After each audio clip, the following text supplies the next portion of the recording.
Bizyaki! You ready for some Zingu, bitches? Alright. Zingu. See, I thought this was Japanese. Okay? When I see Xingu, I think this shit's from Japan. But no, this is Brazilian beer. So, alright, more shoutouts to Wine Cavern. Alright, if you haven't seen it, probably haven't because no one watches my shit. Pinkus Brewery, the Urpils, unfiltered Pilsner from Germany. You gotta drink this beer. So, I've been picking up all my international shit. Wine Cavern, big shout out. And I was thinking, I commented on a video before, from you know who, right? Asking what international beers, craft beers you want to try. I mentioned Brazil. Shit, because I just thought, Brazil's supposed to be becoming pretty hip. There's a lot of people there. It's a pretty cool country. So I thought, shit, Brazilian beer, and it looks black. So I don't know anything other than that. Except it's probably going to be good, and if it's not, oh well. See that smoke there?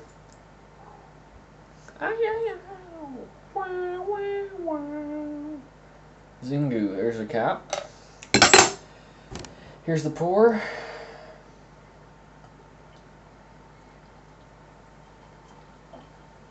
Okay. It's a little bit reactive here. So we'll leave it at that.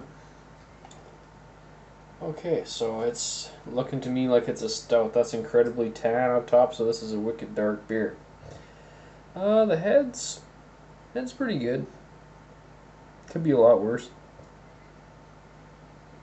No aroma to speak of. I'm just pulling CO2 out of the top of this one.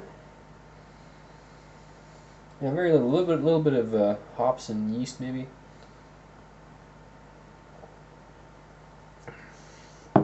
Oh, there's flavor there. Oh, this is tighty. That's a tight beer. Bang. People are gonna love this shit. Mention price point. For an international imported beer, most of the ones I'm picking up off that rack are generally around $5-ish. You might be go up to 10. Those are the ones I generally put back. Get back for Zingo, which is $3 or whatever, right? But I can give you an actual price on that one.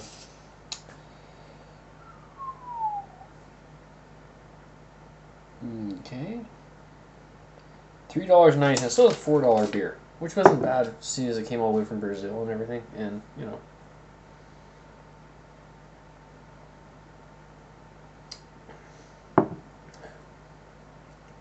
wow. I can't elaborate too much on flavor here.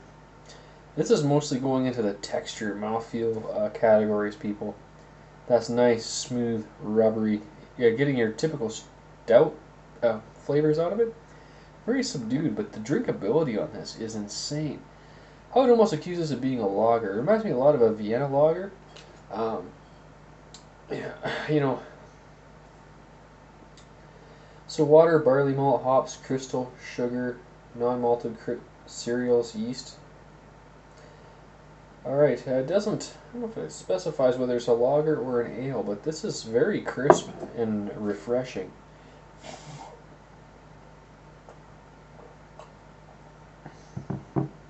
Oh. Yeah, I mean, it's possible that this is an ale. It's very smooth and rich, but it's got that bite to it. It's got that, a lot like a Negro Modelo. So, this is I love Negro Modelo, but this is at least that good. And I love Negro Modelo. I think that's an amazing beer.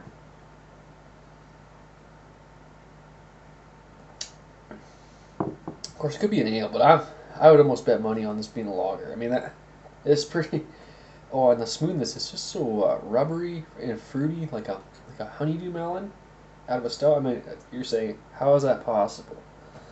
Well, you just have to try this beer to really. I mean, normally you think stouts, you think black, rich, coffee, chocolate, alcohol. This is different. I'm pulling out like lager characteristics, rubbery, fruity melon, light body, refreshing. It's And I was gonna say too, Brazil, that's got to be a hot place. You know, I've never been there, but you know, one would assume that Brazil's hotter than hell. So what are they doing with the stout? You know what I mean? But this is an amazing beer. You could absolutely drink this on a hot day, no problem.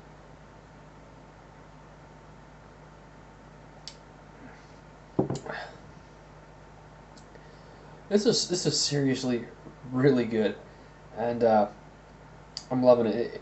It tastes a little bit mass produced, okay, but not like really in a bad way. You know, it's so smooth, rubbery, and I'm just associating like honeydew melon.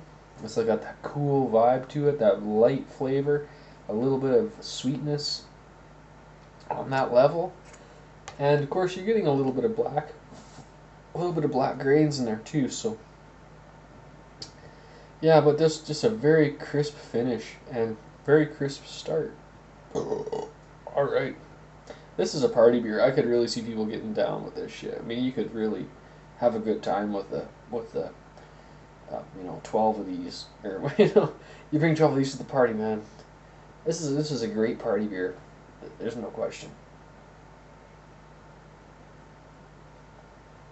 Mm. Wow. Yeah, that's what I said. Like the mass producedness, it kind of tasted a little bit uh, well designed. It's just like I feel the same way about a lot of German and Italian wines. Not that I don't like them. I do like wines from both those countries, but they're a little bit designer, okay? And that's the way this beer's coming off. It's a little bit designer, you know. It's but not in a bad way at all. Mm. Damn. So you want to rate on this one? Well, I don't know. For what it is, it's amazing. Really, as for beer overall, I mean, if you're talking about, I'd put it about in the same realm as Negro Modelo. It's really in there, which I'm extremely fond of that beer. And it might sound a little high. I'm gonna go 10 out of 11. I mean, maybe it's a 9 out of 11 for you. Maybe it's an 8 out of 10. And it probably is around that for most people. It's probably gonna be like an 8 out of 10 beer. But I think that they've really fucking hit the bullseye on this one. I think that they've designed a beer that everyone's gonna want to drink. I mean, fucking everybody's gonna want to eat. Once you try this, I don't care if you just drink Coors Light or if you just drink whatever the hell people drink, Budweiser or that fucking shit. You try this, you're gonna probably like it, and I don't give a fuck. If you say no, you're lying. This is a beer that's fucking. It doesn't matter if you're a beer snob, if you're a fucking pale lager guy. The pale lager guys, I might say they don't like it, but they're full of shit. This is fucking awesome. So they've hit the fucking bullseye on marketing and shit. Um, there's a lot of people in Brazil, and I hope that they fucking start shipping this shit all over, and we all start getting it because this is fucking great shit, and I'd like to see it hit everywhere. Just like Negro Modelo is great shit, and everyone loves it everywhere. This is the same kind of shit.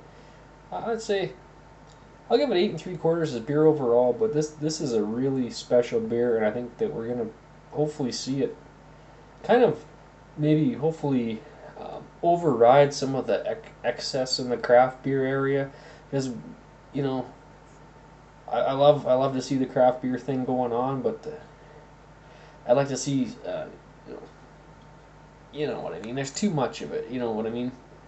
Take all the fucking copycats, the fucking identical ones, push aside for something that's slightly unique. And I think this is slightly unique.